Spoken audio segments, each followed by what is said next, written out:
In today's episode, Lisa and our wonderful guests will be talking about sex, intimacy, and disability. Please note mature themes apply. This episode is in 2 parts, so if you haven't already, make sure you listen to part 1 before you jump into part 2. Are you sick of the same old disability stereotypes? We were too, so we did something about it.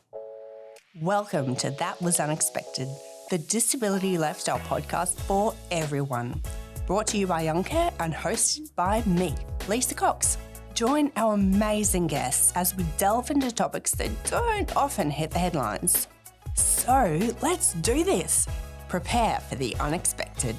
If you're low vision like me or have other accessibility requirements, check out our show notes. Before we get started, we'd like to acknowledge the traditional owners of land on which we record. We pay respects to the elders, past, present, and emerging. Welcome back to part 2 of What? People with disabilities have sex?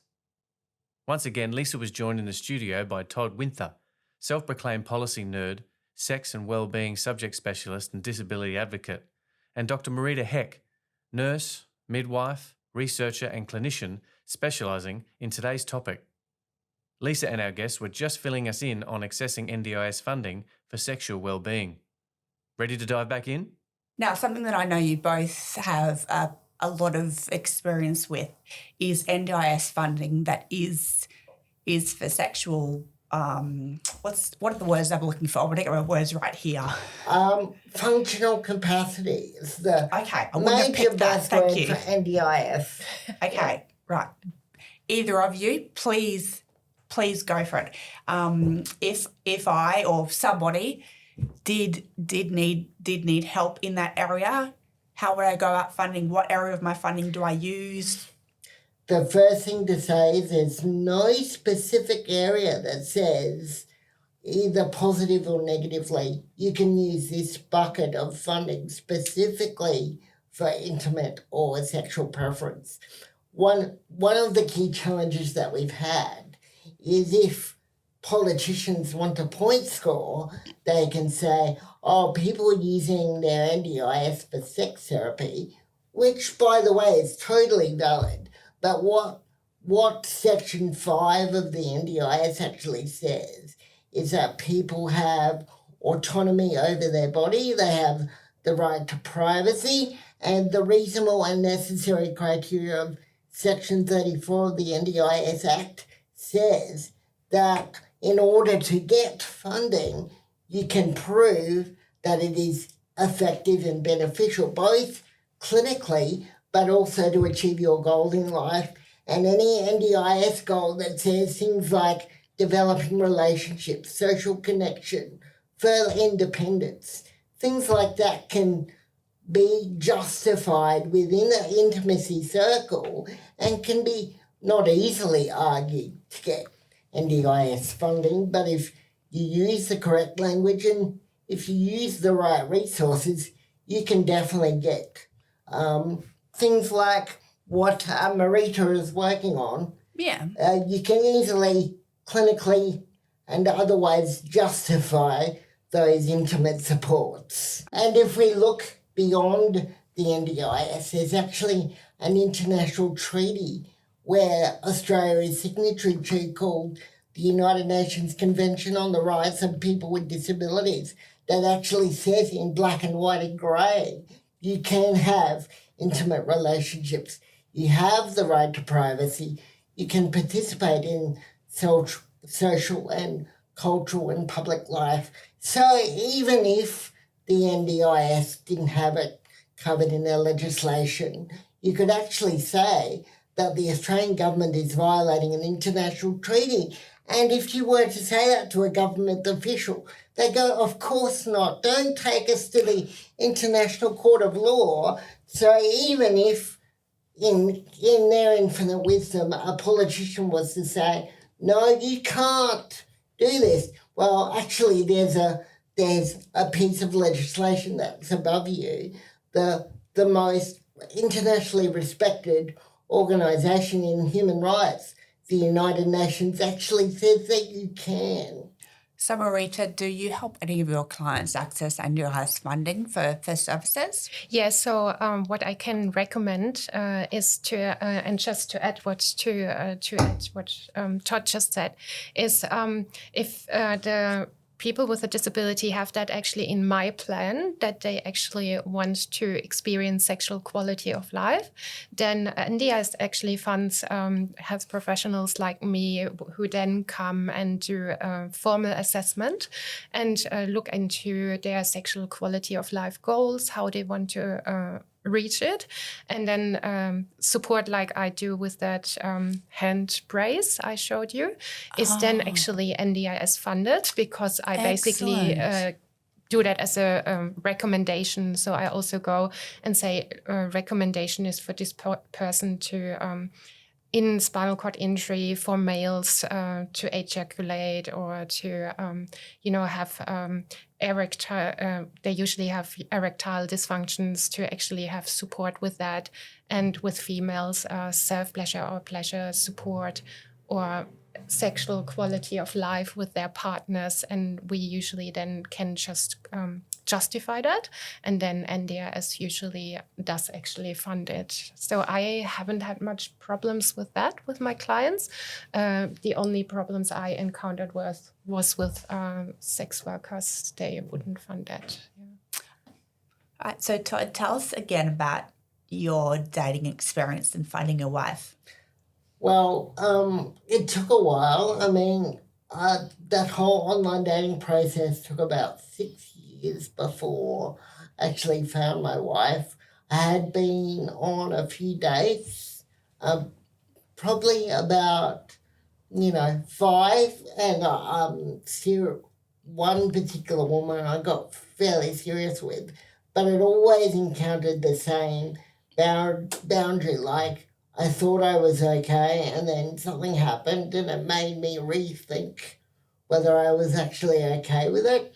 And then basically I thought I was going to be on dating websites for like 15, 20 years, because finding somebody that connects with you on a level and then finding somebody who actually understands your disability is like finding a needle in a haystack. But also to get to that extra level, to actually connect with somebody and share the same values as you do and can actually tolerate my obsessive love of AFL football and my obsessive need to understand electoral boundaries and stuff like that. The thing that makes Todd is not only about finding a needle in a haystack, it's finding a unicorn next to that needle in a haystack. It's very, very rare. So I'm not going to pretend for 1 minute that online dating was easy as a person with a physical disability. In actuality, it's probably one of the most emotionally traumatic periods of my life, because you're constantly getting rejected based on a thing that you can't control. But if I was to provide one piece of advice, it's corny, but it's just persistence. And people with disabilities, regardless of what disability they have, if you don't need to teach them one thing, it's definitely persistence. That's one thing that we've always got sorted. Yeah, stubbornness and persistence. I think my husband will agree with me that it's one thing I've got got sorted. It's how we survive. Yeah. And Marita, I know you've got lots of clients with disabilities. Is there one bit of advice or several bits of advice that you'd offer to people with disabilities looking to do some online dating or get out into the dating scene? I think what Todd said is really important, the persistence, and it's something, online dating is not really fun. I mean, it can be fun, but it's if you are looking for a life partner, it's always pretty challenging, and finding the right person. But persistence, and then also discernment: is this person actually the person I would like to be with. Because I like what you were saying before, Todd, where you're saying there was somebody, but then they were not the perfect match. And then because you showed that discernment, you actually found your beautiful unicorn. I love how you describe that. And it's also important for me to say that despite my disability, I am a cisgender white male. So if you're queer or transgendered or have a different race and not Caucasian, that presents its own set of challenges as well. So yes, I've got a big challenge, but even in amongst that disability spectrum, I'm probably the most traditional representation of somebody with a physical disability. Yeah, and when you were younger in your teenage years, did you feel differently about having a disability or? It's only when I turned about 27 that I actually came to terms with the fact that I completely despise my disability in all its forms, because I was very fortunate to have two very strong-willed, articulate, educated parents who always fought for me, believed in me as an individual, and from them and from my own internalized ableism, I sort of thought, well, at least I'm in a wheelchair and I can articulate my wants and needs, and I'm not as bad off as somebody in a hospital bed that can only move their neck. So in the scheme of things, I'm all right. But it wasn't until I actually had a nervous breakdown in my late 20s that I actually had to deal with the fact that my disability is really shitty and it really pisses me off. So that was a challenge in the dating process as well, because as I was undergoing that sort of ideological transformation, I had to present myself online to women that I found attractive and interesting, and I didn't have that confidence within myself at that time. So that was an extra barrier to overcome. Yeah, I think it's okay to be honest with that stuff, that, disabilities aren't all for all of us. Everyone's got a different experience, but it's okay to just have shitty days with disability, and it's not all sunshine and roses all the time for everybody. You would find this too, Lisa, that as a disabled person, we're always taught to accommodate an able society, but nobody who is able-bodied is taught how to accommodate people with disability. We always have to go the extra mile. We always have to be half as disabled and twice as good. And there are different ways you can reckon with that, but it's an emotional journey. And I mean, I obviously know a lot of people with disabilities of all kinds, but the one thing that we all have in common, even if we don't recognise it yet, is we all struggle psychologically with reckoning with our disability and how we present that to the world. Oh, definitely, for sure. As much as I'd love to spend all day talking about sex. There's another really important element we need to chat about, which is things like STIs, which are, not as sexy, but still need to be talked about. And this is one of the things we see in the clinical work, and I personally see as well, where people with a disability, because they don't have, that experience and don't go out as often, this is also completely neglected to talk about STDs. And so for my clients, but in general, I'm really passionate about education about around this topic for people with a disability, and it's basically, if people are interested, the Sex Positive website has actually a tag where there is a really good explanation what would be recommended, what tests to do, but also how to start that conversation, and also for people with a disability not to be pressured into anything they don't want to. Yeah. So really be very discerning what you want to speak up, and really have that conversation with a partner. And if they don't want to have that conversation, just don't even go there, because it's, I often say to my clients, they have so many health issues and STD on top of it. It's just not something I would like them to have. Gosh, no, Yeah. absolutely. Yeah, And knowing your rights, your sexual rights. And Yes. I think it's really important that we have these conversations, and it's not going to be on the 6 p.m. headlines anytime soon, but it's conversations that need to be had. Yeah, well, the only thing that gets on the 6 p.m. headlines or the Four Corners episodes, when something horrendous happens to us, you never see positive stories unless we're a Paralympian about disability and having positive relationships and educating other people with disabilities, because, of course, because we have those diminished rights, the media is reluctant to tell our stories, and politically, because people with disabilities don't know what their rights are, and it's in the best interest of the powerful to deny us our rights, because we're a powerful lobby group and we want to be. We don't have access to our rights unless we ask for them, and that's the overall message of the Royal Commission, which is why the culture in Australia around disability needs to change. That's right. And Marita, when you're working with your clients and you're teaching them to learn their rights, or just learn their boundaries, I suppose, in terms of sexual health and safety, what are some of those things that you teach them or tell them?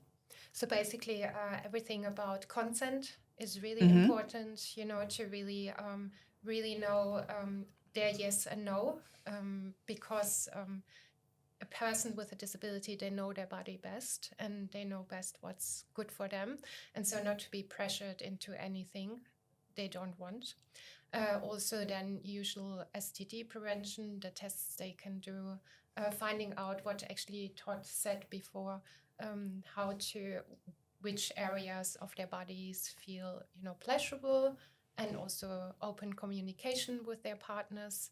And, just what we also see is just trying it out. And it's basically, it's a holistic approach, because when I work with them, I also look at bladder management, bowel management, wound care, and all that stuff that needs to be considered to have safe sex. So also being safe during that sexual expression as well. Yeah, that's such an important service. And just reminding the listeners again that is all NDIS, the sort of thing that is, and for a lot of people that's just as important as other things that are NDIS covered as well.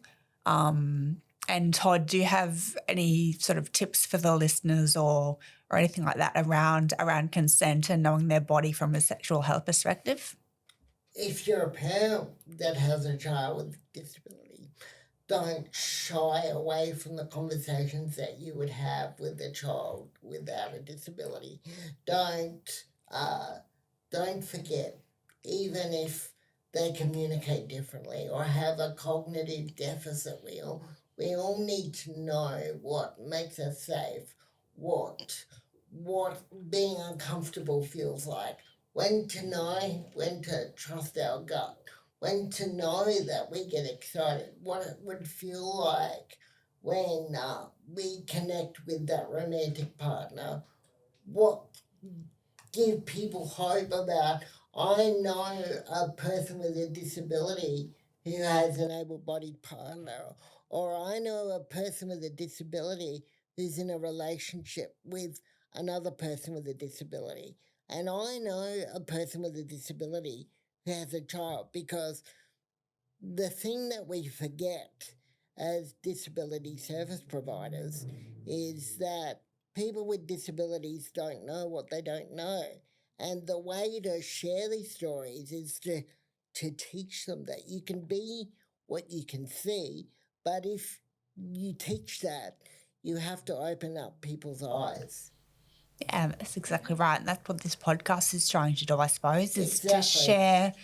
share those sorts of stories. And that's why we did, I suppose, touch on some stories which weren't necessarily so great. And like I said before, the stories about consent and safety weren't as sexy as sex, but we did need to talk about it because it is important and something we did need to share, because there are a lot of taboos across society. And I suppose a question for you both is what you would like to see change, and that's a big question. And there's a lot of, from government policy, we could put a lot of legislation in place to changes in pop culture to all sorts of things. But if you could, wave a magic wand, so to speak, open book, what would you like to see change?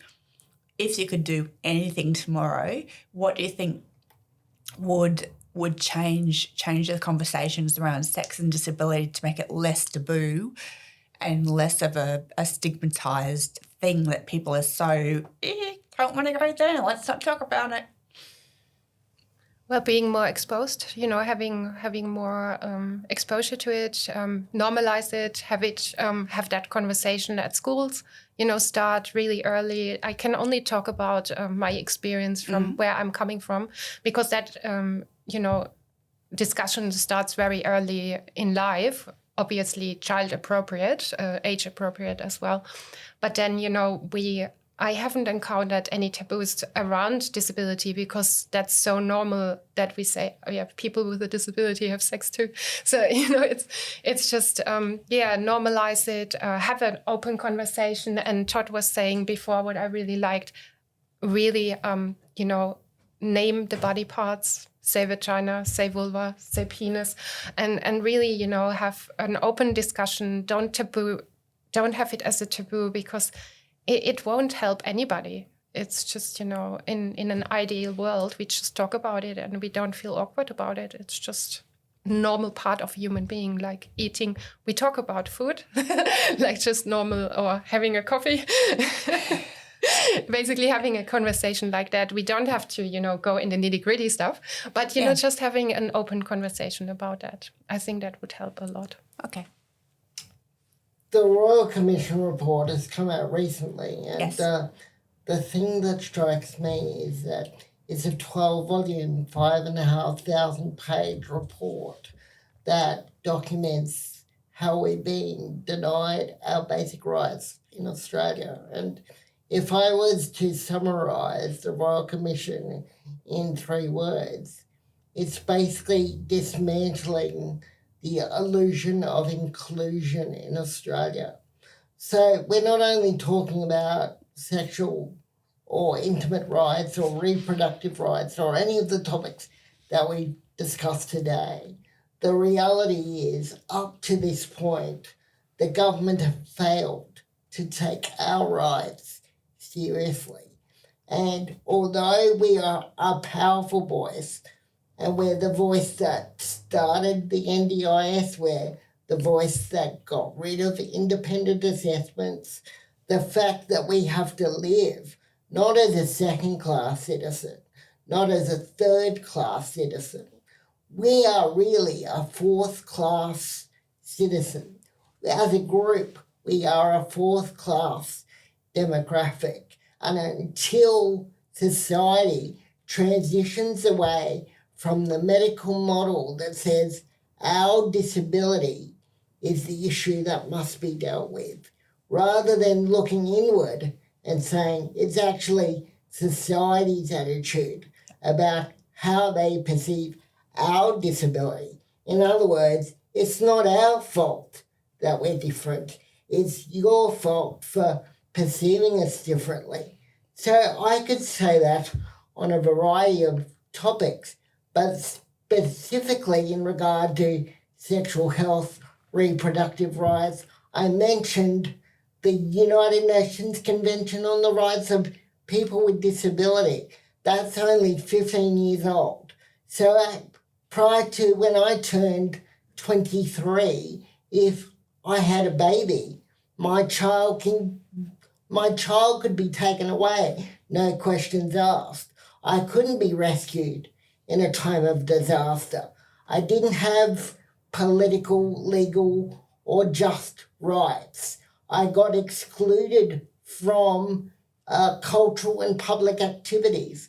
So it's not only sexual health, it's about a whole shift in mindset to say, yes, we are people with disabilities, and just because we're in wheelchairs or have cognitive difficulties or are blind or are deaf or whatever disability that we have, it all comes back to that need for human connection, which is why I'm so passionate about this topic, because society looks at me and says, we don't want to look at you, live over there. So I'm the one who says, bring me to the table. And that gets bloody exhausting. I'm sure you're the same way. I'm exhausted. So bring us to the table. Have the conversation. I'm not the problem, you are. Yep. Incredibly well said, Todd. Incredibly well said, both of you. So I've got one question for you before we finish today. And given the title of the podcast, that was unexpected. Todd, I'll start with you. What in your life, given everything that's happened, is completely unexpected? Given the nature of the topic, I can't believe that people without disabilities believe that people with disabilities don't want to have sex. Yeah, neither can I. We're just as horny as you are. Love it. And Marita, I'll ask you the same question. Given your experience and your professional background working in the industries you do, what in your life is completely unexpected? Doing the job that I'm doing now. I would have never, ever, if you had asked me in 5 years ago, I would have never thought I would do that work. And it's very rewarding and I love to do this work. So yeah, people with a disability have sex and they like it, yes. So there you go, guys. In answer to your question, in case you're wondering, people with disabilities can and do have sex. You heard it here first. Amazing. Thank you both very much for being here and talking to us about sex, sexual health, all that fun stuff, and sharing your experiences with us, of course, and being vulnerable, because some of those stories, Todd especially, it probably wasn't a whole lot of fun to go go there. I'm used to telling those stories. It's an obligation that I have. I have the ability to tell stories, so it's my obligation to pass them on. So I'm happy to do that. Just compartmentalise and share. I know the feeling. I'm always happy to give back to Young Care because they've given me so much. If it wasn't for Young Care, I wouldn't have met my wife and we wouldn't be having this conversation. So, yeah, that's what Young Care have given us as a couple. That's amazing. That's really cool. Thanks for listening to That Was Unexpected. If you liked what you heard and you want to hear more, then hit subscribe wherever you get your fix. Have any questions or topics that you'd love for us to tackle? Great! Email podcast@youngcare.com.au. We can't wait to hear from you. Check out our show notes for transcripts, video recordings, and to find out more about our guests, plus the useful resources they share. You can reach us on Facebook, Instagram, X, and LinkedIn at Young Care Oz. Let's not forget, an inclusive community is everyone's business. So let's keep working together to break down barriers and smash some stereotypes.